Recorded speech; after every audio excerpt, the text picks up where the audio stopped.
Hi, and welcome to the Rod Kirby Show, the podcast that covers the ever-expanding world of film and entertainment. Today I'm hanging out with actor, writer, director, and producer Princeton James. Princeton has been at the forefront of the Memphis film community since 2016. He's produced stage plays like The Royal Family and entertainment experiences such as a popular murder mystery dinner theater. In 2021, he made his feature directorial debut with the film Killer Instincts. Join us as we talk about his journey in the film and entertainment industry on today's episode of The Rod Kirby Show. Hello and welcome to The Rod Kirby Show. I'm your host, Rod Kirby, and today I have my good friend and awesome filmmaker, Mr. Princeton James. Welcome, Princeton. Hello, everybody. Hello. How are you, sir? How are you? I'm doing good, man. Thank you so much for having me, Rod. Hey, I want to show everybody this really cool graphic of you because you are the man. Oh my God. And just in case people don't know, Princeton is an actor, a playwright, and he definitely is a visionary. I mean, this guy is, dude, you've been a filmmaker, you've been a producer, a writer, director. The list goes on and on. Thank you. And man. You're just getting started. And that's what I love about you and your brand, that you are just getting started with all of this, which is great. I appreciate it. I really, really do. I really appreciate it. So how are you, man? What's going on? I'm doing good. It's been busy. It's been definitely a learning experience, but I'm blessed. God has been good. Some things have happened that I wouldn't have imagined that would have taken place. And I'm just in a journey of vessel. Just grateful to be here, man. Grateful to be on this show with you. And excited to get this thing going. I'm excited. Yes, sir. So let's start from where you currently are. I know on Facebook you've been posting about your very first feature directing debut, which is a film called Killer Instincts, right? Yes. So how did that project come about? Yeah, so the writer and the executive producer, Attorney Reeves, he actually he had the script. And we had done a few table reads for him to hear the script out loud. And so then he wanted to produce it. So put the producer team together, then asked me to direct it. So I, of course, put a producer team together, starts to go into pre-production. A part of the pre-production is to put a writing team together to edit the script. We needed to get it down to shooting, to be able to shoot it because it was lengthy at first. Right. And so we did that, put it in pre-production, called a lot of people to get on the team. Could you DP, could you AD, could you costume design, could you production design, blah, blah, blah. And then we put it in production in June. We're able to get a very, very diverse and talented crew out of here. And about 90% of the people were from Memphis and about 60% of them still live here. So we're just excited to be able to bring some people back to the city and be able to put some people into work that were here currently in the city. So it was an amazing experience. And I was just super grateful to be able to play a part in bringing his vision into fruition. So, yeah. That's awesome, man. Yeah. Let's take a look at a few behind the scenes pictures. And while we're looking at this, why don't you tell us what the film's about? Okay. Awesome. So, yeah, the film is definitely about, wow, that's cool. The film is about this young lady that's from Memphis and that went away to school, and she had this tragic stuff that happened around her in school. And then she actually is met by this guy that wants to do a movie on the story. And when you wants to do a book on the actual story of what happened to her back in school. So it's like a flashback heavy. It talks about when she was in school because a lot of her friends and everybody got murdered around her. She had a very abusive boyfriend. And then you have to watch the movie to find out what happens and how the guy that came into her life later ties into like what happened before. But it's a very great story, a very great psychological thriller. There's some killing in there. There's some mysterious stuff happening in there. We had a great time shooting it, and I look forward to y'all seeing it. Yeah. It's awesome, man. Yeah. I know you're super excited about that. Oh, man, I'm so excited about it. It was my first time directing a feature. So it was definitely had its challenges, but it was definitely rewarding to be able to create an opportunity to put so many people in work, to work with the EP that was very, very creative and very really, really invested into the vision being of high quality. So I was definitely happy about that, and definitely just happy to work with my friends and that are very, very talented people that deserve work in the city. So yeah, I was super excited about that. That's one thing that I love about filmmaking. It's really, not only is it collaborative, but you're also able to work with people that are super talented and Yes, that just want to make, awesome stories come to life. You that's know, it. Yeah. yeah, that's awesome, man. So let's talk about one thing. Okay.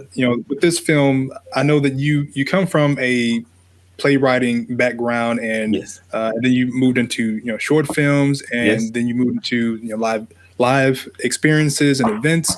Yes. But how did this project inform your artistry? What did you learn on this production? What was like the main thing that you learned that you got from this production? Oh my gosh, I learned so many lessons. One of the main things, if I could think of something, is um, collaboration is beautiful when it's done Hmm. right in an egoless Hmm. environment with people that really, really, really care about adhering to a certain quality of film. So Right. collaboration is just so important, and we just got to be able to show up in spaces and stick to your guns on the things that you know that you want as a director, while Hmm. still creating a safe and collaborative and create courageous space for other people to contribute to that creative depiction that we're going to put on the screen. So I Right. learned that. I also learned how managing so many things. Like Yeah. I not only directed, but I had to help with the writing. Then I had to help with Hmm. producing. Then had to approve everything that go on the screen, from the costume to the hair to the makeup to the production design. So it's a huge job. And then Hmm. we were, on the low budget end of feature film, but on the higher budget, depending with the industry in Memphis. But Yeah. so it was a great opportunity there. So I just learned so many things. And one of the other things I learned is to cherish those opportunities to work alongside people, cherish the process, Yeah. even as much as you cherish the product. So like Hmm. I just believe that having that opportunity to work with those individuals just sparked and ignited something in myself and them. And we all learned from each other. We all learned how we can navigate and go forward. Right. So, when you were directing the film, what Mhm. did you bring to set? What's in your director's toolkit? Oh man.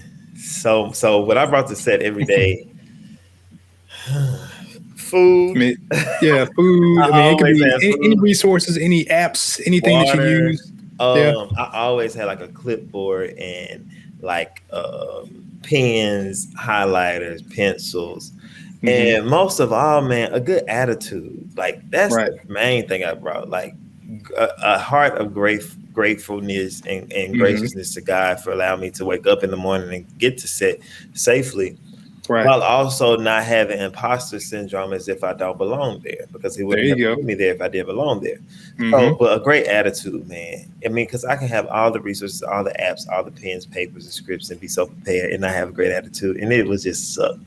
It would Yeah. just create a different it would just create a different dynamic that I'm not interested in being a part of. So, like Hmm. going to set with a great attitude, with positive energy around making your day and making sure that everybody has a great day. That's what I want to set with every day. Yeah. I've always admired about one thing I've always admired about you, as a friend and as someone I follow in the Memphis film community, is how your faith informs the actions that you take, and Oh, how thank you. you really lean on to that. And I really Thank love you. that about you. And I just want to know from you, where did that come from? Is that something that you developed over time? I mean, I know you believe in God, I know you believe in a higher power. How has that journey, that spiritual journey, informed your professional journey? Man, oh wow. Like my whole journey was God. Like literally. Like it Hmm. was I started there, and when I started writing because he forced me out of my job to start that business. And so I know that a lot of things that I figured out, Hmm. that's okay. But a Yeah. lot of things, it's the majority of the things that happen, I can't even calculate it. I can't say, oh, I could be in this place at this time or this Right. place at that time. And they would connect me to this person. They would connect me to that person. That was all God. So I Hmm. just look around at the evidence of what he's done, and I just say, oh, okay, cool. That was you. And I'm going to give you credit for that.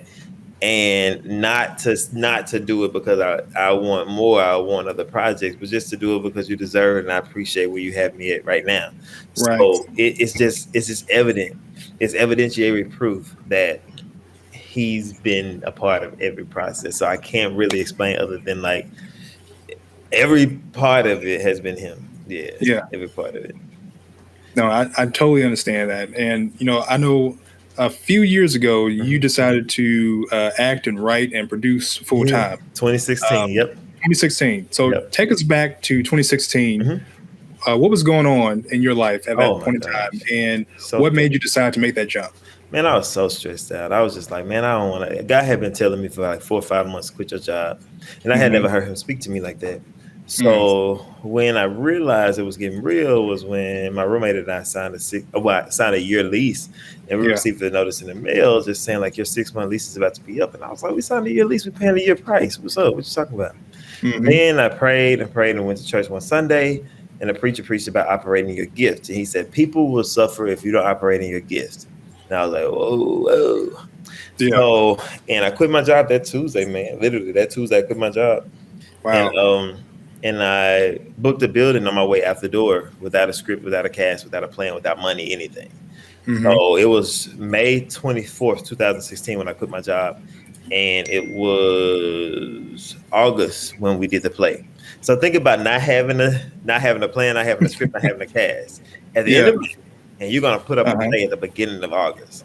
That was the most Hmm. terrifying summer of my life. But he Wow. told me if I didn't do it, I would be miserable for the rest of my life because I didn't listen to Yeah. him for that long. So I just had to jump out and do it because I was like, okay, if it fails, I can always go back to my job, but I can't. Hmm. Obedience is better than sacrifice. You know what I mean? So Yes, sir. I was obedient. We rehearsed the play. I had an amazing cast, an amazing director and mentor, Mr. Donald Gray. He really, really, really was able to get me through like a lot of what happened during that play. And And this so we was did it for the number royal 6 family, weeks. right? It was kind of Royal Family. Yes, yes. Shout out Okay. to the Royal Family cast. And yeah, that's still, yeah, they're my boys, man. I love them. Yeah. So and then we were able to do that, and we did it for Royal Family like 12 times in like 6 different cities in like less than a year, and it was all Man. God. So super great. I was super grateful for that. Yeah, Wow. So, what challenges did you come across when you were doing the play, and how did you kind of tackle those? people, Like, what were the major things that people, you people? people. Yeah. That was the biggest challenge, man. People. Yeah. They are like managing people because at Hmm. the end of the day, like let's be honest, when you starting out doing plays, you don't have the resources of what Right. their gifts are worth. So Right. like you're not able to pay them that much money. So they're working full-time jobs. So they Hmm. got they got families, they got other obligations. So trying to get them to rehearse on time, trying to still Right. be empathetic but still have a standard of excellence. So it was just Hmm. very, very tough, like ongoing, and it still gets tough. But Yeah. I can kind of I have a crew now that, not saying that the Royal Family crew did not, but I'm just saying like this crew now, they have a level of priority around wanting to make it in the industry that's similar to mine. So Right. that they're not only doing and showing up on time and things for me, but they're doing it for the production and for themselves and for their own Hmm. brands as well. So it's just a different dynamic. I'm able to like choose actors different. I don't Yeah. just look for just talent. I look for discipline and attitude and respect Hmm. and all that stuff as well. And I give that same thing too. So yeah, man, that was people, the biggest challenge. People, because I Would have you so say? hmm? Would you say that that one of your keys to success are the people that you surround yourself with? Definitely, Mm. definitely. And and it was one of my keys to it was one of my hindrances before, like Uh of huh. the people I chose to surround myself with. So now, like, definitely, I have such a golden group of close friends now that just have pure intentions, and we really want to see each other do well. And Yeah. then even beyond that, I have like acquaintances and like colleagues and other people that I respect, and they Hmm. respect my work, and we're able to engage in different conversations. We don't have to tell each other's business or be Yeah. confidants, but we're able Yeah. to coexist in spaces and support each other from a very, very genuine place. So Hmm. yeah, man, the people that I have around me in my close circle, those are my They, oh my gosh, they're so amazing. I'm so grateful to call them friend. I'm so glad God put them in my life. I am, Yeah, because before that's awesome. it was not the case. It was not. It was not. I had terrible friendships that I just allowed. You know what I'm saying? But Yeah. I'm happy that we are separated and they're able to Hmm. go on their journey because God may have something amazingly great for them, and I'm able to take my Right. journey separate from them. Yeah. So yeah. Yeah, and every person that you interact with, every obstacle that you overcome, every job that you get or don't get, all of that stuff informs your character, Yeah. informs your brand, and Yes. informs where you're going to go in the future. So it was all worth it, in the All end, worth to it. see where you are now. All worth it. Really was. That's so true.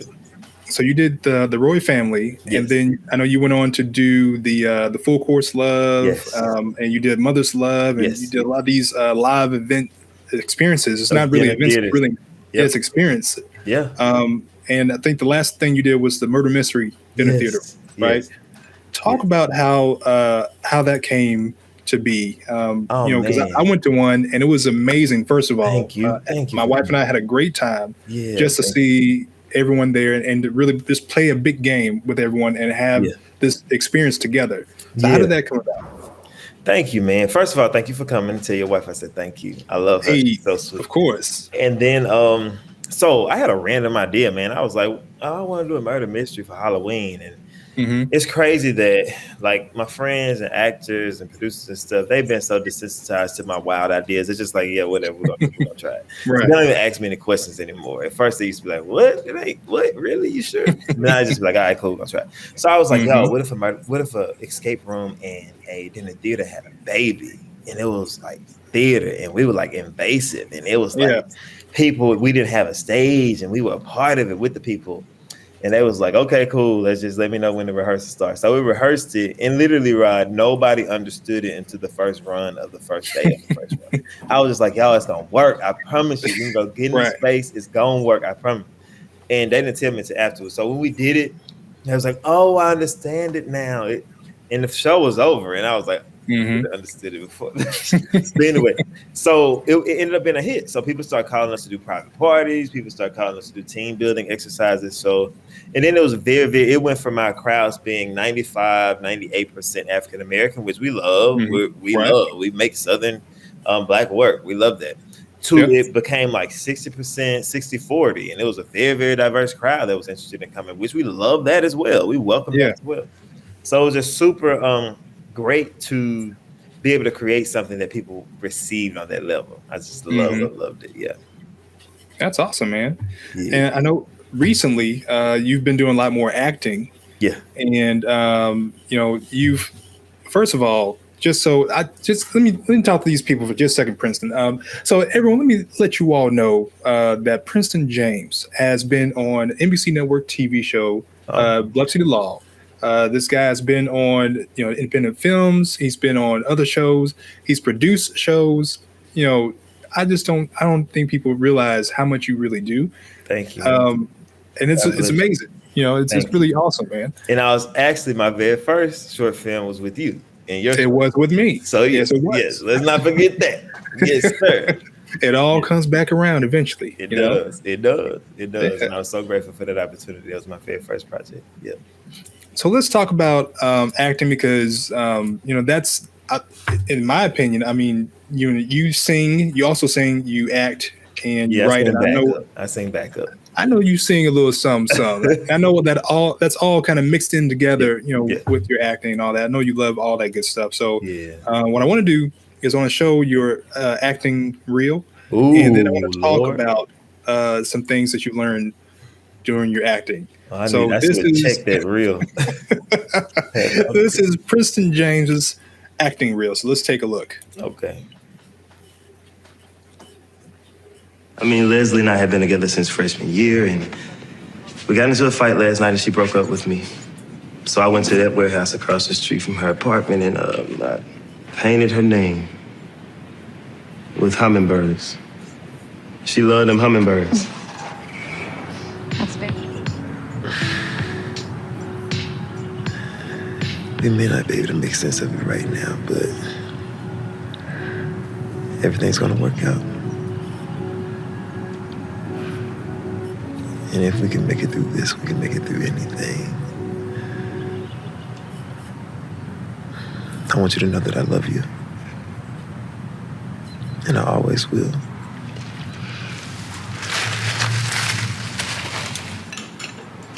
Nobody's gonna eat any of my ambrosia salads? Huh? Maybe we just let it cool off. It's Jell-O. It's already cold. Yeah, we know. Nigel, what happened to you yesterday afternoon? I thought you were supposed to pick up some more butcher paper. Come here. This one might work. What'd you think? You like it? Anyone else? Give me some of that. Hey, look at you. Thank you, man. Thank you for showing it. I appreciate it. It's all good, man. Thank you. So for people that aren't familiar, Bluff City Law was a network show for NBC that filmed in Memphis for a season. Unfortunately, it was only a season, which was longer, but it was a great project for the city. Yes. And you did a excellent job in your scene. And you worked behind the scenes. You were working with Jimmy Smits. Yeah. I was his personal assistant for 10 months of that year. Yeah, I love him. That, I mean, talk about, like being in the shadow of greatness, right? Because Jimmy has been on every law show known to man, Yes. Everything. Incredible. Like, I learned so much from that experience. I really can't express how influential Jimmy Smits was in my life. Like, I believe that experience changed the trajectory of my career heavily.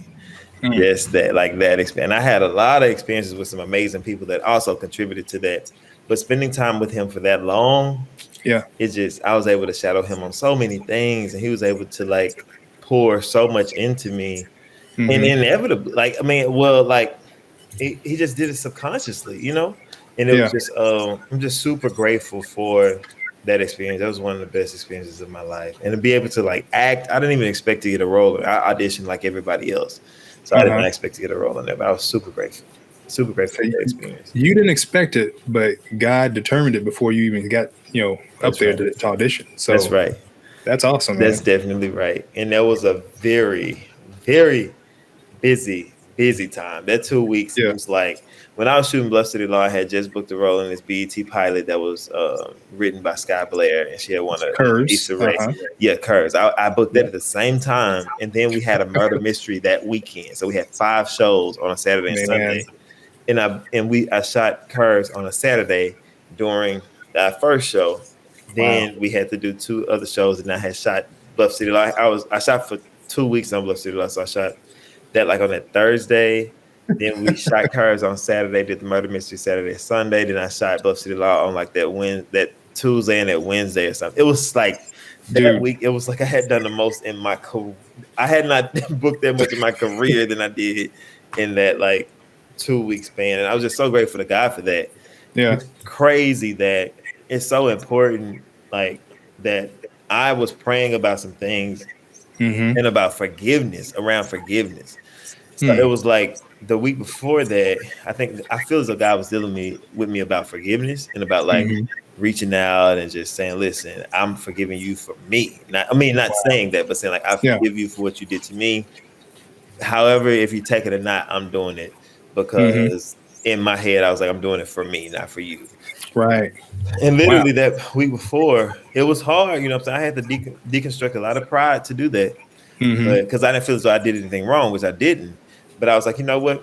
I forgive you for what you did to me. Literally the next day, I got the email saying I booked Bluff City Law. The day after that, I got the email saying I booked Curves. And the day after, it was I was like, all right, God, I feel you. I appreciate you for that. You know what I'm saying? So yeah, it was serious. Yeah. So are you saying that if one were to take the time to really deconstruct themselves and see what's irritating God within them and deal with that thing, that they too can be blessed? I believe so. I believe we really hinder some blessings in our Mm-hmm. life. And God's, he gonna keep his promises Right. regardless. I just think that sometimes we can still be so heavy with Yeah. things to where when the manifestation comes, we really enjoy it. So Mm-hmm. like I just really, really think if we deal with those things and within ourselves and deconstruct that ego and deal with that pride and deal with our own demons, we're able to like navigate in a peaceful and a whole and a full way that will really reflect God, because sometimes we would be the only God in the only Bible some people would read and the only God some people would see. Right. So yeah, I really believe that, right? I do. That's awesome, man. I hear you on that. I really do. Yeah. And I'm going to take that to heart because I think you're talking to me. Oh, listen, I'm talking to you and me. And Right, right. For real. So thinking back on Bluff City Law, your experience with that. So you were on that show, or you worked on the show for 10 months. Yeah. I need you, I know this is going to be hard, but I need you to tell me, condense everything that you experienced and everything that you saw and working on the Jimmy Smits. What was the biggest acting lesson that you learned from your experience on the show? Ooh, the biggest acting lesson. I'm gonna be honest with Jimmy. Ooh, it's so many. It's so many. So one of the biggest ones was if you're in the space, you deserve to be there. So don't act like somebody did you no favors. So that's what Right. Jimmy told me when he walked out of his trailer before I was gonna go shoot my scene. Like it was 3 scenes or set up before whatever, because he was still wrapping his scene. So I was gonna do my scene next, and it was like later on in the day. But I was just helping. I was doing some work for him, which he told me not to because it was my day to shoot. But I still was like doing some work because I was like, I'm your assistant first. Right. But he told me when he walked out of the trailer, he was like, Princeton, I didn't pull any favors or any strings to get you on this show at all. You got it on your own. And I told them that, like, if he's good, give it to him. If he doesn't fit the role, don't. Like, because he said he didn't want them to feel as though he was trying to pull for me just because he loved me, he cared about me. Right. And he also told me when you step on that set and you step on that soundstage, you deserve to be there. So you act and you hold your head up and you stick your chest out just like you deserve to be there, because nobody gave you anything. You earned that. And this is your moment, and you take it and take up your space in a bold way. Don't let nobody tell you don't supposed to be there. Don't let yourself get in the way of you feeling like you're supposed to be there. So he just broke down the imposter syndrome for me. And I just really, really take that to heart. So if you do something wrong, do it wrong and strong. But always come prepared. Always be ready to work. And then the other thing I learned, always treat everybody right. Right. Always treat and respect the space, the craft, the people, no matter if they're PAs or the executive producer. Always treat everyone the same and right, and with the same amount of respect you want to receive. Yeah. And with wanting nothing in return, but just to treat them right. Yeah.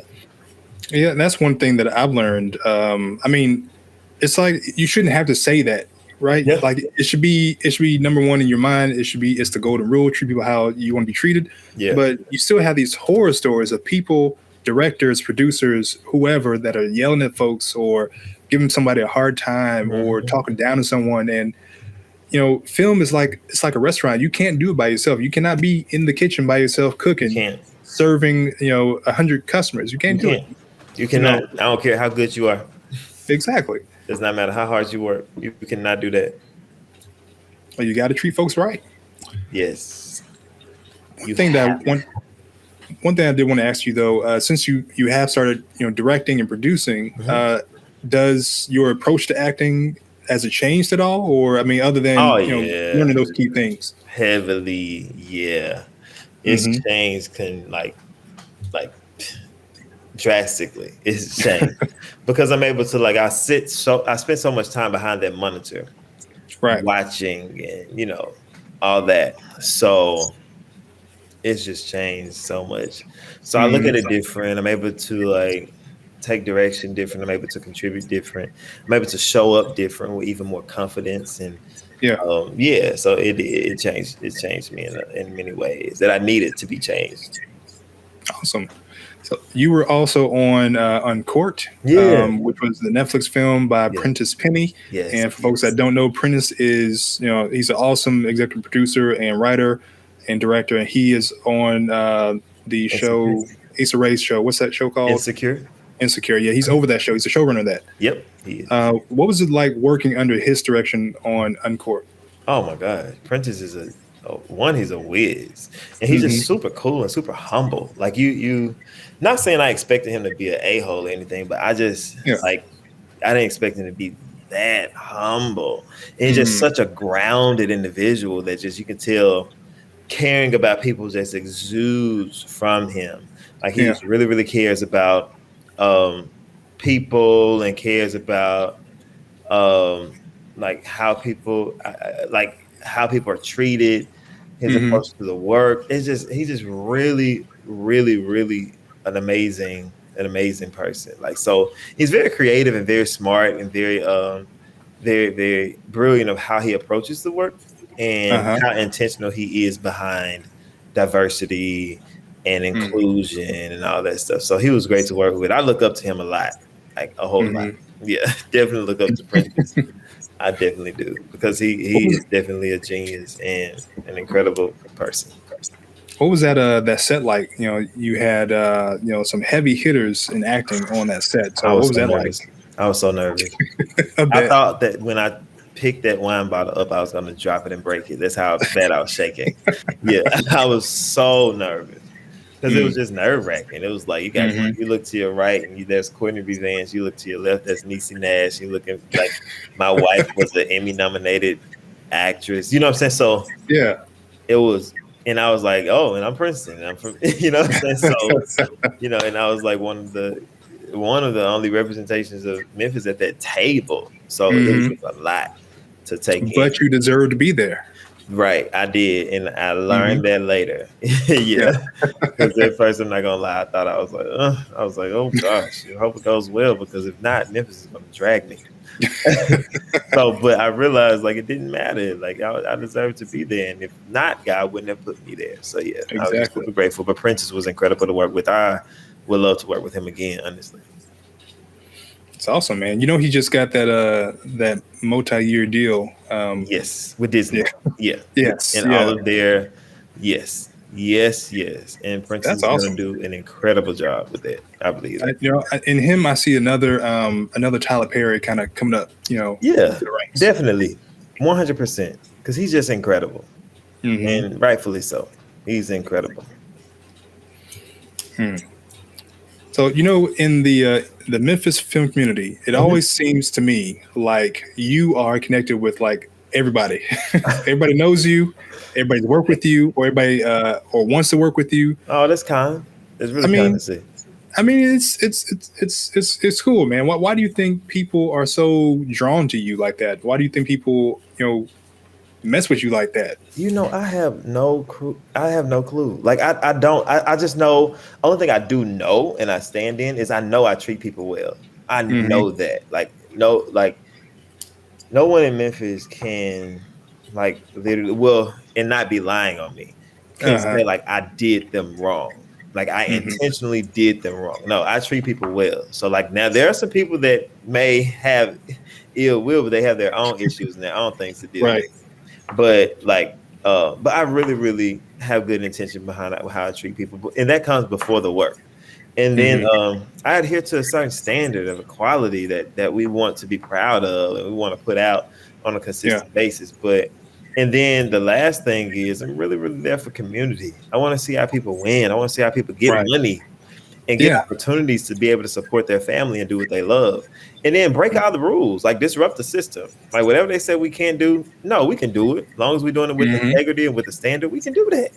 Who's to say we can't get equity for our people, get these jobs that people they can get paid the same thing they're getting paid in Atlanta and in Hollywood here.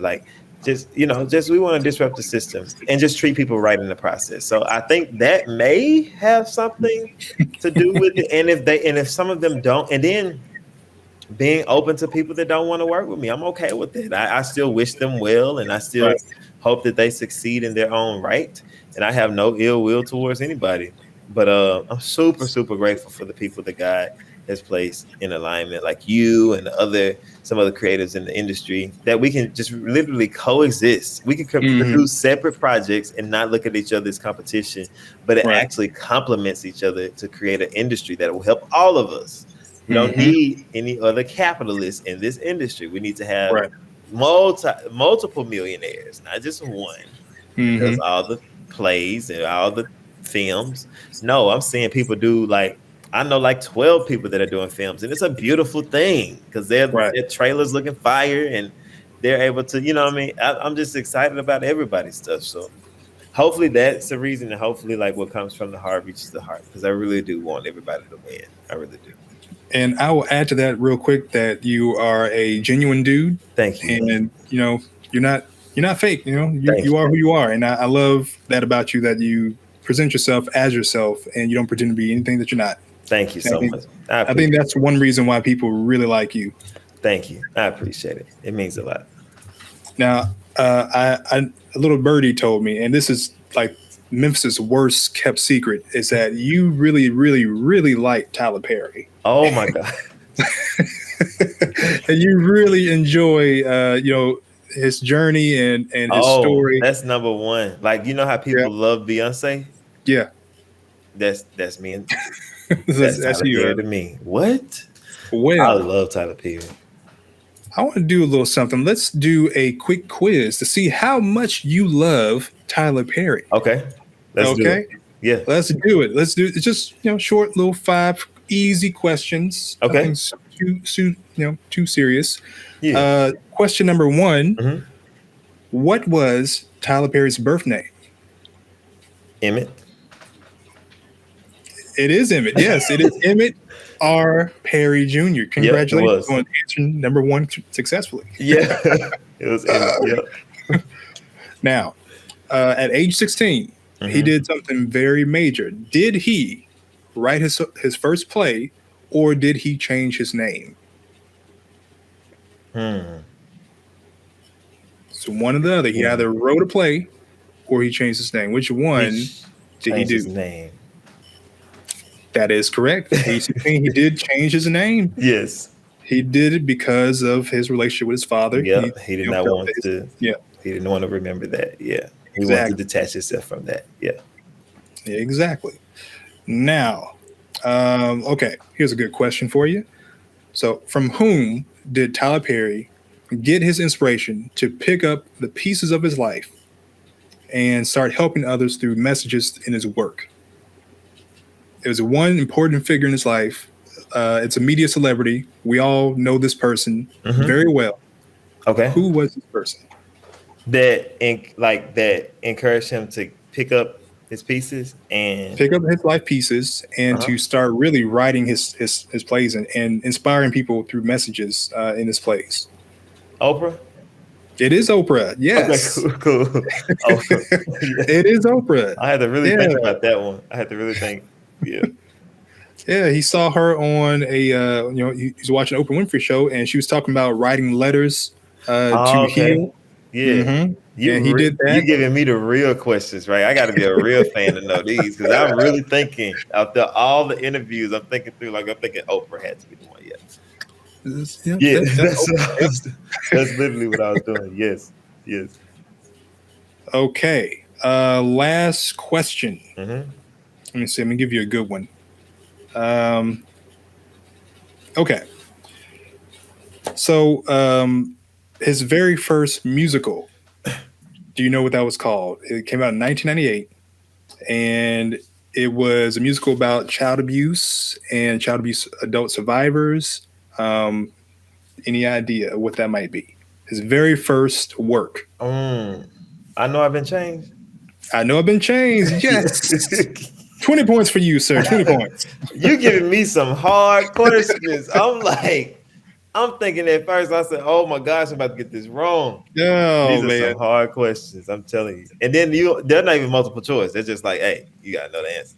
I'm proud of you, man. I'm proud of you. And you know what? I'll give you $100,000 in Monopoly money. Got it. If you can answer this bonus question. Okay. What was Tyler Perry's first movie? Oh, Diary of a Mad Black Woman. There you go. Yes, sir. There you go. Look at you. Yes. So I got 5 for 5. You got 5 plus a bonus. Princeton James, you really do love Tyler Perry. I do. I do. I love Tyler Perry. Yes. That's my guy. And I love his journey, man. Like, his journey was just so brilliant. And then he just overcame things. And he's a man of faith. And he's not embarrassed by it. He doesn't care what stage he's on. He literally buried Bibles under the sound stages at the production, like at the studio. It's amazing. Yeah, I had to do a paper on him in college, and I felt like I knew his journey, but I had no idea everything that he went through, and it was a great research paper that I did, and I really enjoyed learning more about him, and he really inspires me too. And I know he gets a lot of flack for his projects and his films and his shows and all that stuff. But I look past that and I say, who else is doing what he's doing? You know? Yeah. That's so true. You can't, and it's always, shamefully, it's always our people that's trashing him. Always. But I just look at him and I say, man, if I could just have 10% of your budget for your stuff, I can make some really cool stuff. Yes. Well, Princeton, I really do appreciate you being on the show today. Thank you. What is next for you, sir? What's going on? What's coming up? You got any more events coming up? Yeah, we have a murder mystery coming in October. Super excited about that. And we have another play following that, and we have some projects in development for digital, like film and television, stuff like that. So super excited about that. And we're just gonna keep going. Want to keep inspiring people. Have a lot of outreach, like programs for people that want to get into film work, some youth development programs, enrichment, so we can equip them with enrichment tools and life skills that they can use in the film industry or any other industry that they choose to go into. And we want to continue to work and operate in our gifts, because we understand people will suffer if we don't operate in our gifts. Yeah. Well said. How can we reach out to you and learn more about everything you've got coming up? Yeah, so we're on Instagram, Princeton James Productions, and the same on Facebook. And I'm Princeton_James on Instagram personally. So I'm PrincetonJames.net is the website. And we also PrincetonJamesProductions.com and PrincetonJamesProject.com is a nonprofit.